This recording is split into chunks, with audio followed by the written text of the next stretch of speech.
मैं एक story writer हूँ। पिछले कुछ महीनों से मैं एक हकीकती हादसात स्टोरी की तलाश में था।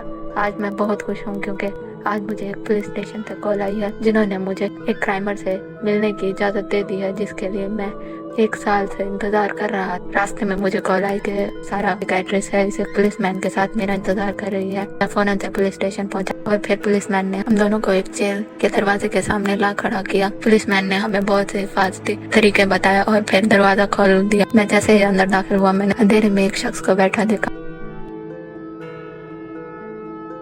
सारा जो उसके पास गई, इसने इस आदमी को अपना नाम सारा बताया। कुछ देर तक इंतजार किया कि वो जवाब देगा, पर उसने जवाब ना दिया। तो इसने इसके कंधे पे हाथ रखा। अचानक से आदमी ने अपना सर उठाया और सारा की तरफ देखा और बोला, मेरा नाम सलीम खान है। मैंने कमरे में देखा और 2 कुर्सियां ली और अब सारा दाखिल हुआ। मैंने कुर्सियां रखी और बैठ जाने का कहा। हम दोनों बैठ गए। हमारे सामने बैठा हुआ इंसान अजीब सी मुस्कुराहट के साथ देख रहा था। उसके बाद मैंने अपना नाम और अपने आने का मकसद इस आदमी को बताया। आदमी फिर बोला, सलीम खान। फिर वो खामोश हो गया। कहानी तब शुरू होती है जब 16 साल का बच्चा था। मेरा बाप किसान था। हमारा घर बड़ी मुश्किलों से चलता था। मेरी एक छोटी बहन थी। गरीबी से एक दिन मैं घर वापसी आ रहा था। अचानक से 2 लोग मेरे पास आए। इनके हाथ बंदूक, एक काला बैग था। ये मेरे पास आए और मैं बोला, मेरे पास तुम्हें देने के लिए कुछ भी नहीं है, बगैर किसी डर खौफ के, क्योंकि मुझे लग रहा था कि ये एक लुटेरे हैं। अचानक से दोनों ने एक दूसरे की तरफ देखा और मुस्कुराना शुरू कर दिया। एक बोला, क्या तुम्हें पैसे चाहिए? कुछ देर सोचने के बाद मैं बोला, हाँ, किसको नहीं चाहिए। फिर वो बोला, तो हमारे साथ काम करो,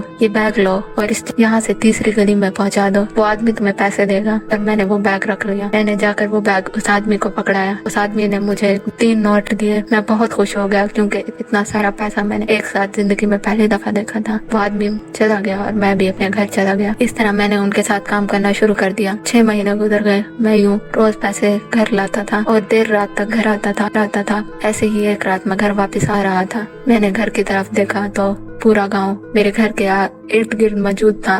मैं घबराहट में भागते हुए वहां पहुंचा। मैंने देखा कि मेरे माँ बाप की लाश जमीन पर पड़ी है और मेरी बहन का कोई पता नहीं। मैंने अपने चचा से पूछा, जिन्होंने मुझे बताया कि ये 2 ताकतवर लोगों का काम है जो रोज तुम्हारी बहन को लेने आते थे, पर तुम्हारे माँ बाप उन्हें मना कर भेज देते थे। वो बहुत से पैसे देने का भी कहते थे, पर तुम्हारे माँ बाप नहीं मानते थे।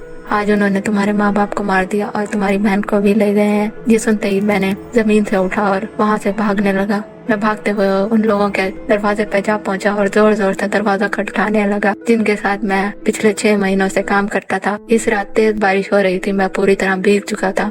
मैं बहुत गुस्से में था। उन्होंने दरवाजा खोला और मुझे मेरी तरफ देखा। मैं फौरन से बोला कि उन्होंने मेरे माँ बाप को मार दिया है। मेरी हालत देखकर उन्होंने मुझे अंदर आने का कहा। अंदर ले जाकर उन्होंने मुझसे पूछा कि तुम्हारे माँ बाप को किसने मारा है। मैंने उन्हें सारा हादसा बताया। उन्होंने फिर से मेरे से पूछा कि अब तुम क्या करोगे। मैं बोला, इंतकाम। और फिर ऊंची आवाज में चिल्लाने लगा। मेरा ये पागलपन देखकर वो आपस में मुस्कुराए और मुझे तब से जानवर बनाने में लग गए। मैंने अपना इंतकाम लेने के लिए बहुत से गुंडों को मारा, बहुत से बेगुनाहों का खून बहाया। हत्या कि मैंने तो उन 2 लोगों को भी मार दिया जिन्होंने मेरी मदद की थी। मैं अपने मुल्क का सबसे बड़ा गुंडा बन गया था। फिर मैंने एक दिन उन सरकारी अफसरों, उनके बेटों और उनके पूरे खानदान को खत्म कर दिया जिन्होंने मेरे माँ बाप को मारा था। अचानक से वो खामोश हो गया और सारा की तरफ देखा। उसके चेहरे पे फिर से एक मुस्कुराहट आ गई और बोला,